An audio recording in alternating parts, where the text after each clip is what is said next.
Hello friends केमती अच्छा आपण मैंने आज आम गोटे बहुत बढ़िया टॉपिक नहीं आसो जो थे कि आपन को मुझे जनईदेवाई चाहिए कि पश्चिम देश में जो युद्ध चली अमेरिका ईरान और इजराइल भितर से युद्धर कंडीशन को लेकिन भारतर पदक्षेप कौन से विषय को लेकिन आम आज डिस्कसन करवा।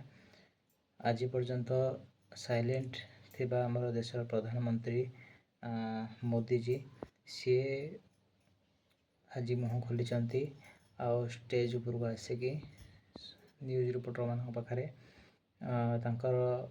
मतामत जनई कि ना आम कौन देश एग्नेस्ट जावा ना आम कौन देश फर रे जावा आम आमर देशर भल पाई देशर फाइनेंशियल कंडीशन मजबूती पाई आम देशर नागरिक मैंने केमती खुशी रही पारे शांति सुखरे रही पारे से आम सबु देश सहित मिसिक रहा ना क्या फर रे जावा ना क्या एग्नेस्ट रे जावा आम समस्त सहित मिसिक रहा समस्त सहित बेपार करवा ताहले आगू को बढ़ा आदि आम कौन देश फर रे गले तो आउ जनक एग्नेस्ट रे जावाक पड़ो तेणु जहाँ एग्नेस्ट रे गले ता सहित बेपार बंद माने देशर घाटा एमती तो देश आमर इम्पोर्ट करिवारे माने आपण बुझीपे देश जी इम्पोर्ट करुच्चे तार 10% भी एक्सपोर्ट करूनी आम देश में प्राय सब विदेश रू जो फॉरेन कंट्री सब प्रोडक्ट गुरा इम्पोर्ट हो बहुत मात्रा आम फॉरेन कंट्री जिनस यूज करुचे तेणु आम जदि क्या एग्नेस्ट गले से कंट्री जो जेको जिनस आम यूज करुवा से जिनस बंद हो कहीं से देश आमको सप्लाय करनी तेणु से जिनसर रेट पुणी बढ़ अलग कौ देश जा प्रोडक्ट तेणुक आमर प्रधानमंत्री माननीय श्री मोदी जी निष्पत्ति कि आमे माने ना कौन सी देश सहित विरोध करवा कि का सहित शत्रुता करवा कि कहा फर रे जाइए आउ जन को माने आघात दबा तेणु आमे समस्त सहित मिसिक चलवा आमर जो लक्ष्य कि आम वैश्विक स्तर में आम आमर फाइनेंशियल कंडीशन आमर जो देशर प्रगति सेटा को आम केबे अटकईबानी देशर प्रगति जमती हो चली आगू को देश बढ़ी चली उन्नति कर चली सेमती उन्नति कर चलो हाँ भले ही आम बर्तमान इम्पोर्ट बेसी करुचे एक्सपोर्ट कम करुचे आ सही ऊपर को लेकिन प्रधानमंत्री आमर किसी पदक्षेप नौकरी आमर रोड फोड़ तैयारी करुँच सब रोड तैयारी होगा पर ट्रांसपोर्टेशन सुविधा मिल नुआ नुआ कंपनी खोलिया चेष्टा करुँच तेणु से सब नुआ नुआ कंपनी खोला हेले आमर भी प्रोडक्ट तैयारी हो तेणु आम भी बाहर को से सब जिन सप्लाय करें देन आम गोटे जो बर्तमान अच्छे फास्ट इम्पोर्टर होके अच्छे ऑल ओवर वर्ल्ड रे कि इंडिया गोटे बहुत बड़ा इम्पोर्टर एंड आम धीरे धीरे चेष्टा करवा कि आम एक्सपोर्टर हो पार से केमती हम जदि आम सब देश सहित मिलमिशिकी चलवा तेणु यही गोटिक प्रधानमंत्री आमको बुझेगा चाहूँगी आ सी भी कैमेरा को आसिकी ये जिनसटी समस्त को जनई तेणु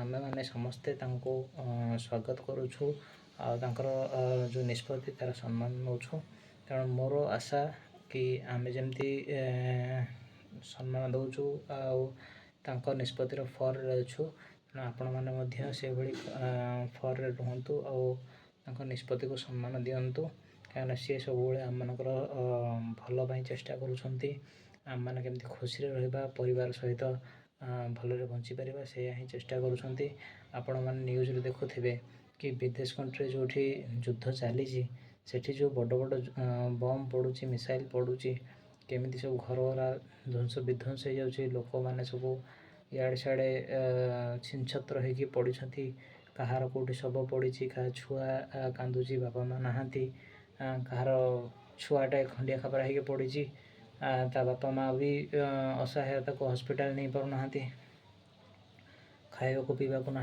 घर द्वार भांगी रुझी जाइए भोक उपास बुलूँ एभली कंडीशन आमर ना आप देखुवे कि ये केते युद्ध है आमर खाली पाकिस्तान संगे गोटे छोटकाटे युद्ध होता किंतु से भी आमर किसी लोकसान है ଦେନ୍ ଯୁଦ୍ଧ କାହାର କାହାର ରୁଷ ୟୁକ୍ରେନ୍ ଯୁଦ୍ଧ ଚାଲିଲାଣି ସିଏ ଗଲା। ଦେନ୍ ଆମେରିକା ୟୁକ୍ରେନ୍ ଯୁଦ୍ଧ ଗଲା। ସରି ଆମେରିକା ଆଉ ଇରାନ ଯୁଦ୍ଧ ଗଲା। ଦେନ୍ ଇଜ୍ରାଇଲ୍ ଆଉ ହାମାସ୍ ଯେଉଁ ଯୁଦ୍ଧ ଚାଲିଥିଲା ସିଏ ବି ଗଲା। କିନ୍ତୁ ଆମେ ସବୁଥିରୁ ବଞ୍ଚିକି ଅଛେ, ଆମେ ଖୁସିରେ ଅଛେ। କାହା ପାଇଁ? କେବଳ ଆମର ପ୍ରଧାନମନ୍ତ୍ରୀଙ୍କ ପାଇଁ, ତାଙ୍କର ଯେଉଁ ପଜିଟିଭ୍ ଚିନ୍ତାଧାରା ସେଥିପାଇଁ, ଆଉ ତାଙ୍କର ଯେଉଁ ନିଷ୍ପତ୍ତି, ସେ ନିଷ୍ପତ୍ତି ଆମେ ଦେଶବାସୀ ତାଙ୍କୁ ସପୋର୍ଟ କରୁଛେ ସେଥିପାଇଁ। ତେଣୁ ମୁଁ ଆଉ ବେଶୀ କିଛି କହିକି ଆପଣଙ୍କ ସମୟ ଖରାପ କରିବାକୁ ଚାହିଁବିନି। କେବଳ ଏତିକି କହିବା ପାଇଁ ମୁଁ ଆପଣଙ୍କୁ ଜଣାଇଥିଲି, ଏଇ ବ୍ଲଗ୍ଟି କରିଥିଲି କି ଆମର ଏଇ ଯେଉଁ ପେଟ୍ରୋଲଟା ବନ୍ଦ ହେଇଯିବାର ଥିଲା କି ପେଟ୍ରୋଲ ସରିଯିବାର ଥିଲା, ଆମ ଦେଶକୁ ଆସିପାରୁନଥିଲା, ଇରାନ ରାସ୍ତା ଅଟକାଇ ଦେଇଥିଲା। ସେଇ ପ୍ରୋବ୍ଲେମଟା ବର୍ତ୍ତମାନ ସଲ୍ଭ ହେଇଯାଇଛି। ସେ ପ୍ରୋବ୍ଲେମଟା କେମିତି ସଲ୍ଭ ହେଇଛି? କାହିଁକିନା ରୁଷ ଇରାନରୁ ଯେଉଁ ତେଲ ଆସୁଥିଲା ସେ ତେଲ ଆମକୁ ରୁଷ ଦେବ ବୋଲି, ସପ୍ଲାଏ କରିବ ବୋଲି ପ୍ରତିଶ୍ରୁତି ଦେଇଛି। ତେଣୁ ଏବେ ଆଉ କୌଣସି ସେ ଯେଉଁ ଖରାପ କଣ୍ଡିସନଟା ଥିଲା, କ୍ରିଟିକାଲ୍ କଣ୍ଡିସନଟା ଥିଲା, ସେମିତି କିଛି କ୍ରିଟିକାଲ୍ କଣ୍ଡିସନ୍ ନାହିଁ। ବର୍ତ୍ତମାନ ଆମକୁ ପେଟ୍ରୋଲ ଡିଜେଲ ଯେମିତି ମିଳୁଥିଲା ସେମିତି ମିଳିବ। ହଁ, ପ୍ରାଇସ୍ ଫ୍ଲକ୍ଚୁଏସନ୍ ଟିକେ ହେଇଥାଇପାରେ, କିନ୍ତୁ ଏତେ ଅଧିକ ବଢ଼ିବନି ଯେମିତି ଲୋକ କଥନରେ ଚାଲିଥିଲା କି 400-500 ଟଙ୍କା ପର୍ ଲିଟର ହେଇଯିବ, ସେମିତି କିଛି ହେବନି। ହଁ, ବର୍ତ୍ତମାନ 101 102 ମିଳୁଛି। ହେଇକା ସେଇଟା 104 କି 105 ହେଇଯାଇପାରେ, ପୁରା ଶସ୍ତା ବି ହେଇଯାଇପାରେ, ସେମିତି କିଛି କହିହେବନି। ଜେନେରାଲି ହେଇଛି କ'ଣ, ଏବେ ଗୋଟେ ନ୍ୟୁଜ୍ ଆସିଥିଲା କି ଇରାନର ଗୋଟେ ଜାହାଜ, ସେ କ'ଣ ହେଇଛି, ଆମର ଭାରତ ମହାସାଗର ବୋଲି ବୁଝିପାରୁଥିବେ। ମୁଁ ବଙ୍ଗୋପସାଗର କହିଲେ ଆପଣ ବୁଝିପାରିବେ, ପୁରୀ ସମୁଦ୍ର କୂଳ ଯେଉଁ ପୂର୍ବପଟ ସାଇଡ଼୍ରେ ଯେଉଁ ମହାସାଗରଟା, ସେଇ ସାଇଡ଼୍ରେ ଇରାନର ଗୋଟେ ଜାହାଜ ଆସିଥିଲା, ଆଉ ଇଣ୍ଡିଆକୁ ହିଁ ଆସିଥିଲା। ସିଏ ଇଣ୍ଡିଆରେ କୌଣସି ତା'ର ଗୋଟେ ସମାରୋହରେ ମିଶିବା ପାଇଁ ଆସିଥିଲା। ଆଉ ସେଇ ସମୟରେ ସେ ତଳ ବାଟ ଦେଇକି ଶ୍ରୀଲଙ୍କା ଦେଇକି ଯାଉଥିଲା ତା ଦେଶକୁ ଫେରିକି। ସେ ଠିକ୍ ଫେରିକି ଗଲାବେଳକୁ ସେ ଶ୍ରୀଲଙ୍କା ପାଖରେ କିନା, ଅଣ୍ଡର କରିଡ଼ର ଅଫ୍ ଶ୍ରୀଲଙ୍କା ପାଖରେ କିନା ଆମେରିକାର ଯେଉଁ ଜାହାଜ ଆସିକି ଯେଉଁ ପଣ୍ଡୁବି ଥାଏ, ଯେମିତି ଜାହାଜ ଅଛି ସେମିତି ପାଣି ତଳେ, ସମୁଦ୍ର ତଳେ ଗୋଟେ ଜାହାଜ ଅଛି ଯେଉଁଟାକି ଯୁଦ୍ଧ ପାଇଁ ସବୁ ଦେଶମାନେ ଛାଡ଼ିକି ରଖନ୍ତି, ତାକୁ କହନ୍ତି ପଣ୍ଡୁବି। ଦେନ୍ ଆମେରିକାନ୍ ପଣ୍ଡୁବି ଆସିକି ସେ ଇରାନର ଯେଉଁ ଜାହାଜଟାକୁ ପୁରା ବ୍ଲାଷ୍ଟ କରିଦେଇଛି, ଯେଉଁଥିରେ କି ତାଙ୍କର 80 ଜଣ ଯେଉଁ ସୈନିକ ଅଛନ୍ତି, ନାଭି ଅଫିସର, ସେମାନେ ଆର୍ମି ଅଫିସର, ସେମାନେ ମରିଯାଇଛନ୍ତି।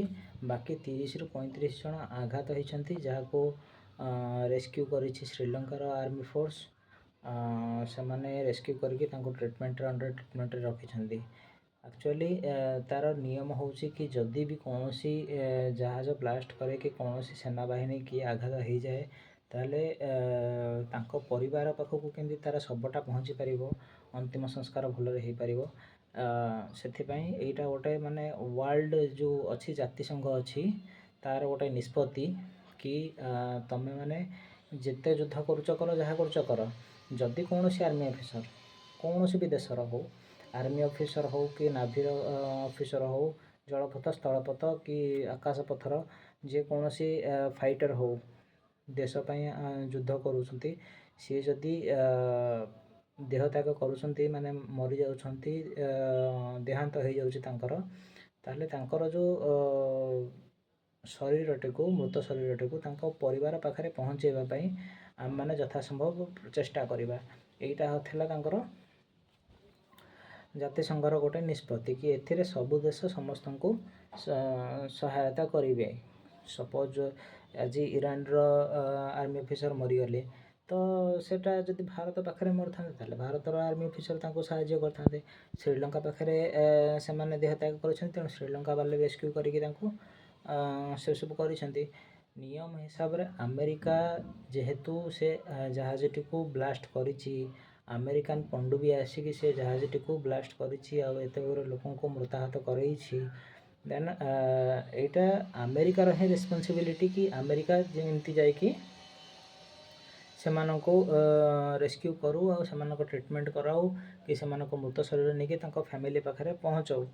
ନହେଲେ ନାହିଁ ସେଇ ଦେଶକୁ, ଇରାନ ଦେଶର ଯେଉଁ ଗଭର୍ଣ୍ଣମେଣ୍ଟ ଅଛନ୍ତି, ସେ ଗଭର୍ଣ୍ଣମେଣ୍ଟକୁ ହ୍ୟାଣ୍ଡ ଓଭର କରିଦେଲେ ସେମାନେ ତାଙ୍କ ଦେଶରେ ତାଙ୍କ ଫ୍ୟାମିଲିକୁ ହ୍ୟାଣ୍ଡ ଓଭର କରିଦେବେ ମୃତ ଶରୀରଟିକୁ, ଅନ୍ତିମ ସଂସ୍କାର ହେଇପାରିବ। କିନ୍ତୁ ଏଥିରେ ଆମେରିକା ନେଗ୍ଲେକ୍ଟ କରିଛି। ଏଇଟା ବି ମୁଁ ଆପଣଙ୍କୁ ଅପଡ଼େଟ୍ ଦେଇଦେଲି। ଦେନ୍ ଆଗକୁ ଆଉ ଯଦି କିଛି ସେମିତି ନ୍ୟୁଜ୍ ଆସେ ଯେଉଁଟା ଆମ ପାଇଁ ବହୁତ ଜରୁରୀ ହେବ ମୁଁ ଆପଣଙ୍କୁ ନିଶ୍ଚୟ ଜଣାଇବି। Thank you.